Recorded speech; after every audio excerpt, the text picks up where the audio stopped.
Narinig niyo na ba yung kasabihang blood is thicker than water? Ibig sabihin, mas matimbang ang kadugo. Pero kung minsan, mas bagay yatang mas makapal ang kadugo. Nako, gaya na lang na nangyari kay Javier na mismong kadugo ang sisira sa kanyang pamilya para lang masarili ang inaasahang mana. Magtagumpay kaya ang maitim na balak ng kapatid niyang si Martina? Nako, yan ang susundan nating kwento dito lang sa Tanan. Hindi maabot ang tagumpay na ito ng Fortuna Hotel na being #1 hotel of the country. Even toppling down our biggest competitor, Terra Dorata Hotel, kung hindi dahil sa aking soon-to-be wife, Dolores.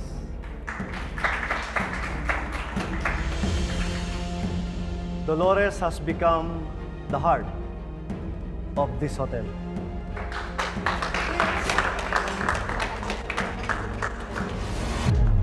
Tama si Javier, Dolores. Ikaw ang nagsalba ng hotel na to. Napaka-humble lang ho ni Javier. Tumulong lang po ako. Tagaluto lang po ako noon. Tagaluto at nagpasarap sa mga pagkain sa hotel. Kaya sumikat ang Fortuna Hotel. Cheers! Oh, kain tayo. Muna kayo. Oh! Oh! I'm sorry, Dolores. I didn't see you coming kasi hindi ako sanay na bigla-bigla ka sumusulpot eh. Okay lang, Martina. Papalinis ko lang. Pati kaya ikaw ang maglinis. You know, diba? Gawain mo naman dati to. Dati ka naman katulong dito sa hotel namin. Martina, don't make a scene. Huwag mo sirahin sa selebrasyon na to. Yung babae na yan na sumira ng pagiging magkapatid natin, alam mo ba yun? Yung gold digger na yan. Stop it. Magiging asawa ko si Dolores at magkakaanak kami. Ikaw, empleyado ka lang dito. Kapatid mo ko. Dugo at laman. Hindi ka tulad niya. Yung social climber, gold digger ang buhay, ha? I said enough! Hindi ko hahayaang pastusin mo si Dolores dito. Sige! Sige! Butin mo pa to.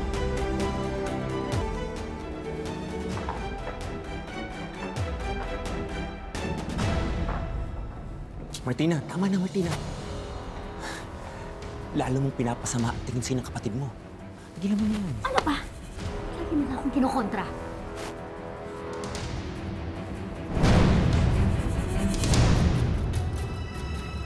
Saan ka pupunta?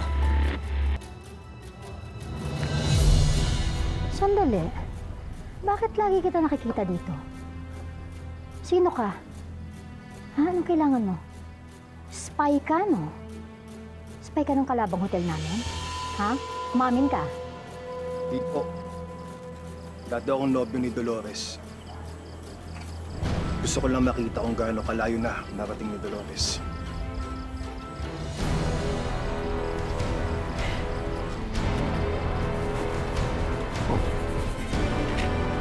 Sino yun?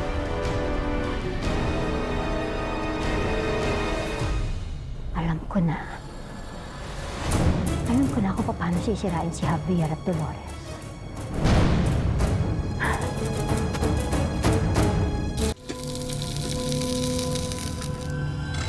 Hey! Manuel! Dolores. Amin mo na, Dolores. Hinahanap-hanap pa kami ng dati mong buhay. Hindi ka nababagay sa mundo ng mga mayayaman. Tayong dalawang dapat magpakasal. Ano ka ba? Nahihibang ka na ba? Tapos na tayo dahil niloko mo ko. Bastos ka! Kung meron man ang pakakasalan, si Javier yon. Dahil si Javier ang mahal ko eh, hindi ikaw! Okay ka lang ba, Dolores? Gusto mo tumawag ako ng barangay? Hindi na po manang, aalis na siya.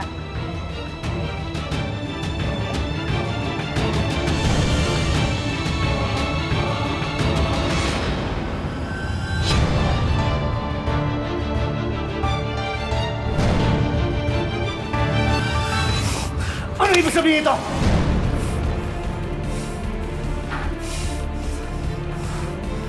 Ano to? Saan mo nakuha to? Teka, sandali. Magpapaliwanag ako. Papaliwanag? Aliwanag na nga ng mga litratong yan, ah. Sinliwanag ng panluloko mo sa kapatid ko. Hindi. Javier, si Manuel yan. Tapos na kami niyan. Hindi ko nga alam kung bakit bigla na lang siya nagpakita eh. Ibig lang sabihin, hindi pa tapos ang relasyon nila. Javier. Ano? Gusto mo ng preba?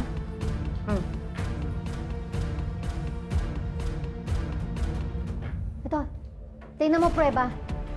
Naglalabas-masok dito yung lalaking yon. Dito sa hotel natin. Javier, malay mo kung anong ginagawa nila ni Dolores kapag wala ka. Martina, maawa ka naman. Hindi ko magagawang lokohin at saktan ng kapatid mo. Hindi ko rin kaya masasaktan ng kapatid ko. Kaya nga pinaimbestiga kita eh. Javier, mabuti na lang nalaman natin na totoo bago mo pinakasalan yan. Javier, sandali. Javier! Dolores! Aminin mo!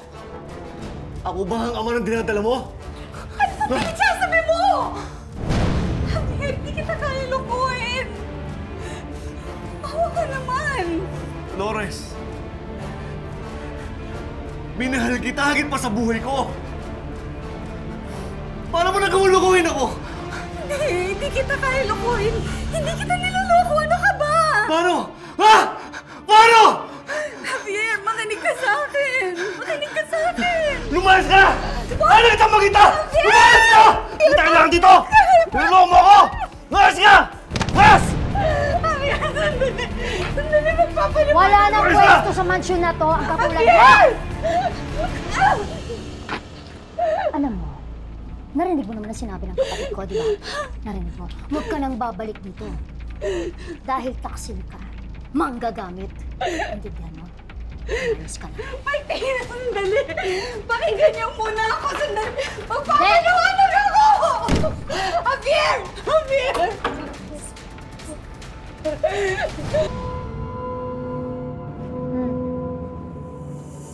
Siguro naman tama na yan.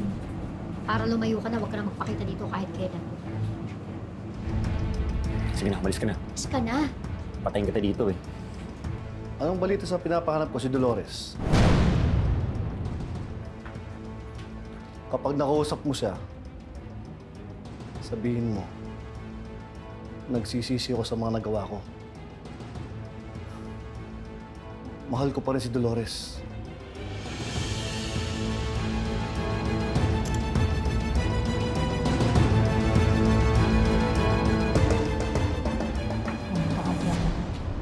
Napakatanga. Kailangan talaga mawalahan ng tuluyan yung ugnayan ni Javier at saka ni Dolores. Yung anak nila, Anong ibig mo sabihin? yung anak nila kailangan mawala na. Camila, anak.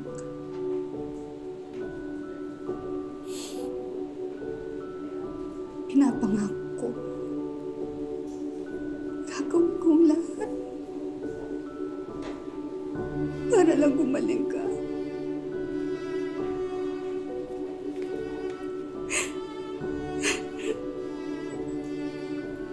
Nagmana ka sa akin. Matatag ka.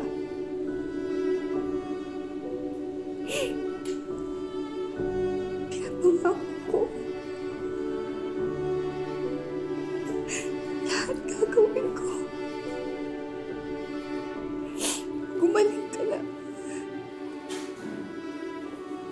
Mrs., ito po yung mga kailangan niyo i-settle na bills, mga bibiling gamot, and mga gagawing test pa po sa anak niyo.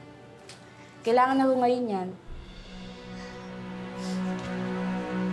Gagawin ko ng paraan.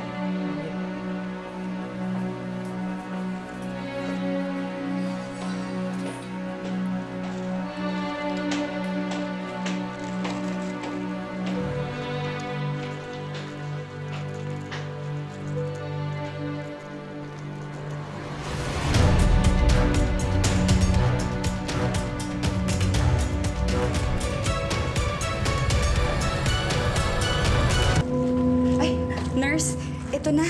Ito na yung pera para sa gamot ng anak ko. Ito na.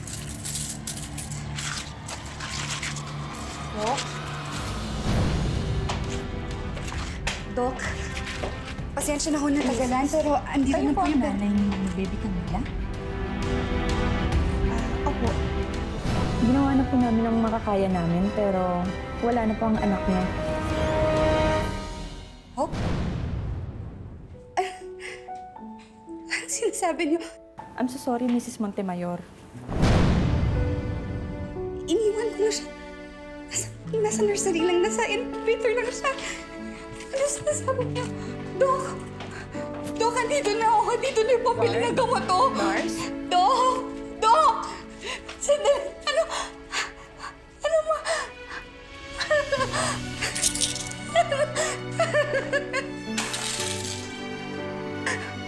Umalis lang ako para kumuha ng pera. Ano sinasabi?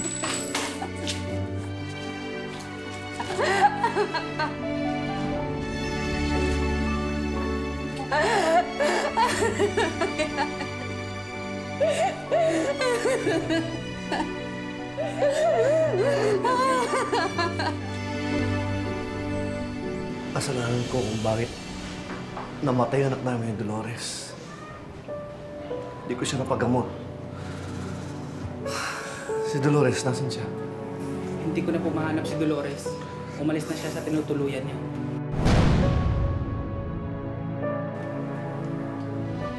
Congratulations, Tante. Job well done. But you know what? I'm impressed. I didn't think you have it in you. Alam mo na, ang pumatay ng sanggol.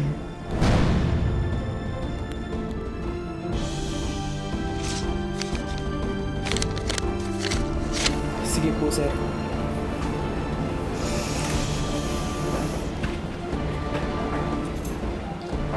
Javier, take it easy, ha? Kaya mo yan. Huwag mong sisihin ang sarili mo sa nangyari. Basta nandito lang ako.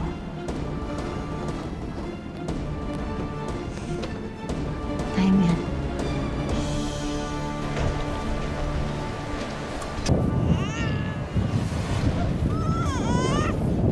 Hindi ko kayang pinapagawa yung Martina sa akin. Kaya ipinagbalit kita sa isang patay na sanggol sa ospital.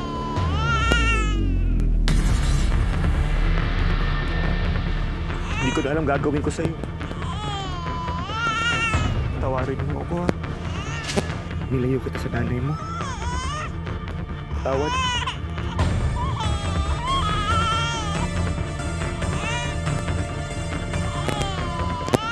Pares kayo dyan! O, ayan, yan, Mami. Mami namin, walang kapares ang sarap. Siguradong Mami-miss nyo yung lasa niyan. O, enjoy lang kayo, ha? Balik ulit kayo pagkatapos.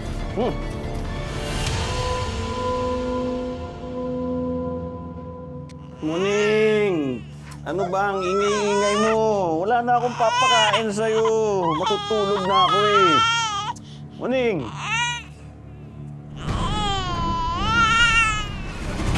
Hindi naman pusa to, ha?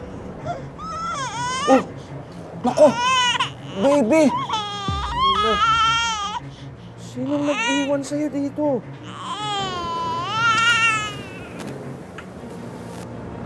Tahan na.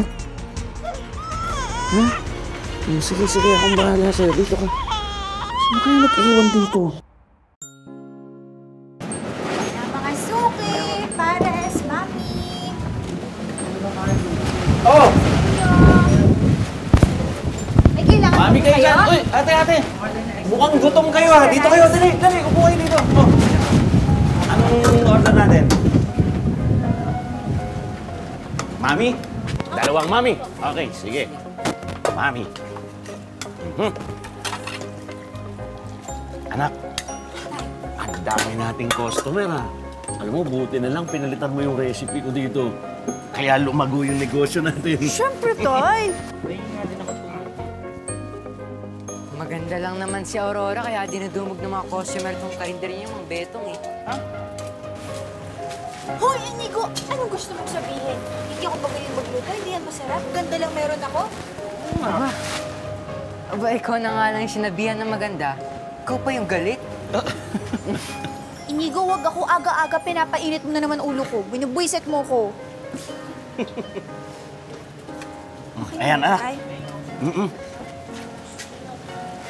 Nak, order mo lang order yung gusto mong kainin, ha? Kumain ka lang kumain. Oo nga, Nak. Kanin nga. Uy, Aurora. Ba't ka biglang nalungkot? Huwag mo intindihin yan si Inigo. Hindi totoo sinasabi niyan. Masarap ka magluto. Hindi naman po tungkol doon, Tay Beto. Naalala ko lang po ulit yung tunay kong pamilya. Kung natikman po kaya nila yung luto ko, magugustuhan din nila. Anak, oo naman. Sigurado ako doon, ha? Huwag ka na malungkot, ha? Sige, sige. O, teka. Naghihintay yung customer. Ate, sandali lang, ha? Ito na.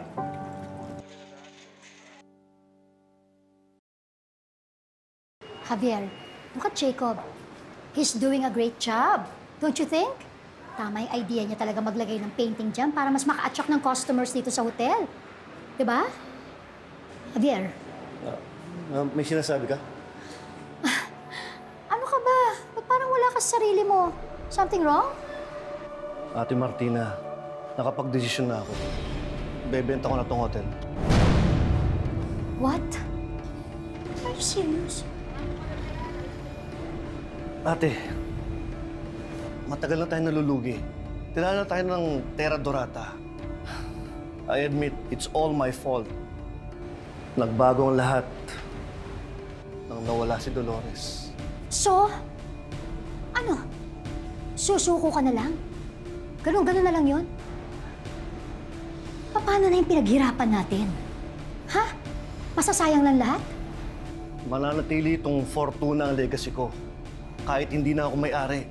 Don't worry. Papartihan kita nang mapagbebentahan ng hotel. Hindi. Tumigil ka nga. Anong ginagawa mo, Javier? Paano lahat ng ginawa ko sa kumpanyang to? Paano na yon? Ganun na lang? My decision is final.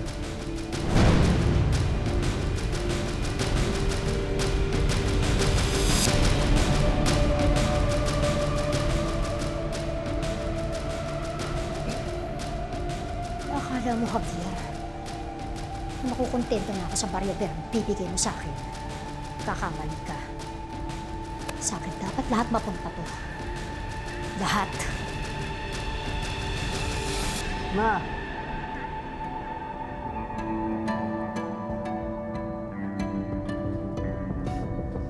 What do you think about my work?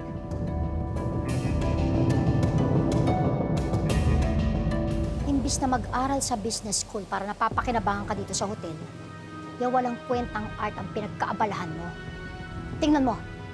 Tinumihan mo lang.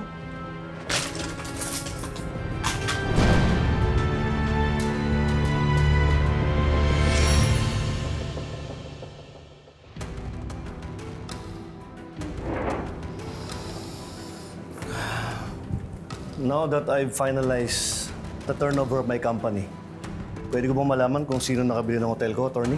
You'll meet her soon, Mr. Fortuna. Sa ngayon pa lang, nagpapasalamat ng bagong may-ari ng kumpanya na pumayag ka maging empleyado pa rin at consultant ng hotel. Sa hotel na umikot ang buhay ko, attorney. Hindi ganun kadaling bitawan na nakasanayan. Sige po, mauna na po ako. Attorney, natanda kita.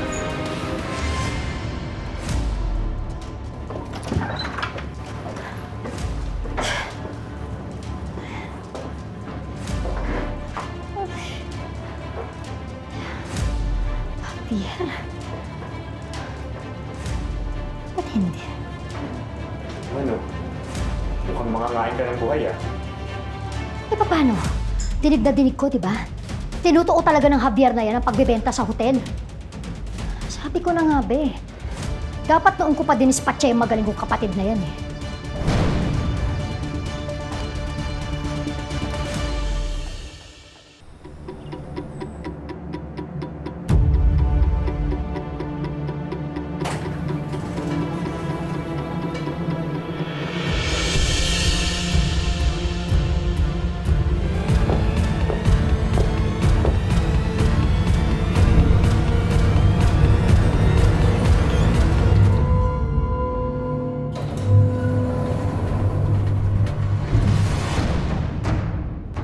Dolores? Martina, ikaw pala yan. Hindi kita nakilala. Mas lalong di kita nakilala. What are you doing here? Hotel to, di ba? Lahat ba ng tao na pumapasok dito, kini-question mo?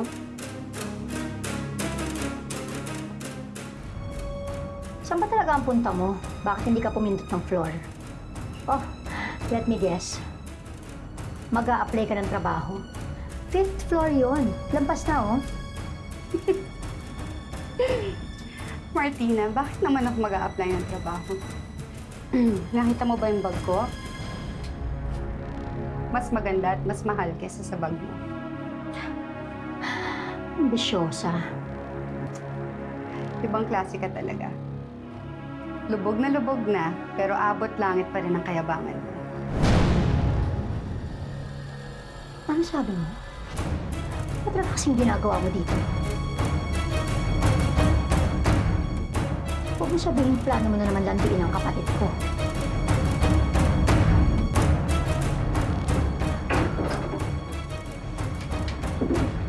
Wait! Where are you going? Guard!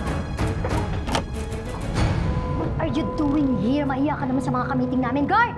Ilabas mo nga yan. Bawal ka rito. Lalabas ka ba o kakalat ka rin kita? Mr. Fortuna, members of the board, let me introduce to you the new owner of Fortuna Hotel, Ms. Dolly Montemayor. Dolores. What? Anong kalokohan to, Bernie? Alam mo ba ito, Javier? Ha? Ikaw ba dyan mo binenta ang hotel natin? Sa babaeng yan, yung babaeng naloko sa'yo nun? Si attorney na yung pag-deal sa akin. Alam ko na. Sinadya mo talaga itago ang identity mo. Kung alam lang namin, hindi kami papayag na sa'yo ibenta ang hotel namin. Hayop ka! Ha? Ah! Ang sabihin niyo, ganun na lang kayo kadesperado. Naisalba ang nalulugi niyong negosyo. Kaya hindi niyo na inalam kung sino ang bumili nito. Actually, utang niyo sa akin na nakatayo pa tong hotel na to. I can actually burn this to the ground sa lahat ng pang-aaping ginawa niyo sa akin na mawala ng pangalan niyo sa mapa. Kahit ano, pwede kong gawin. Dolores. Javier, kamusta? Anong pakiramdam na ang babaeng dati niyong inaapi mas mayaman na sa inyo ngayon? Paano kayo naman? Ha? Isang dating gold digger? Social climber? Ngayon, mayaman na? Bakit? Paano? Turns out to be I'm a better businesswoman than both of you. No. Hindi ako papayag. Hindi kami papayag. Hindi pwede mapunta sa iyong hotel. Javier, huwag kang pumayag. Well, pwede ko tong isole. Bilhin niyo ng doble. Siguro, oras na para ibenta mo ang kaluluwa mo sa demonyo. Ay, hindi mo ba nabibenta?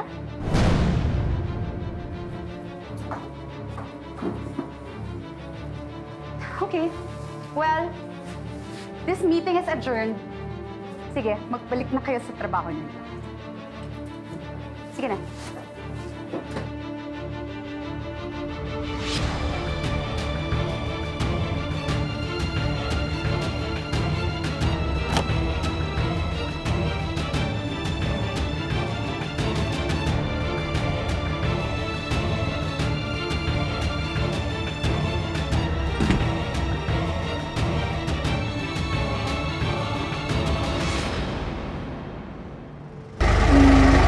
Dito tayo kakain. Sumunod kayo. Ayan, yan po ang pares namin na masarap. Enjoy!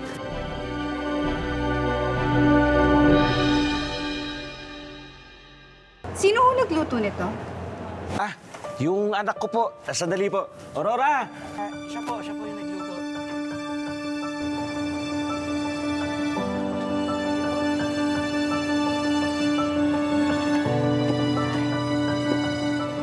Napakahusay mong magluto. Salamat po, ma'am. Gusto mo bang magtrabaho sa hotel ko?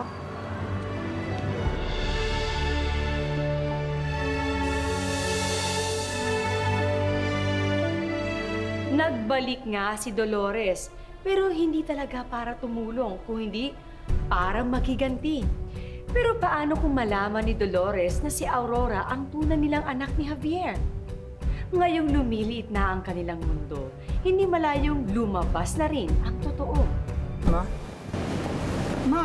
Pwede na ba? Huwag kang nakikipaglalaro sa anak ko, ha? Hoy, huwag ako. Alam ko na yung style na yan. Na yung style ng mga gold digger na kagaya mo. Mama Martina, hindi naman po ganun. Diyan ka bagay. Yan, sa semento. Kaya matito ka lumugar. Tama na.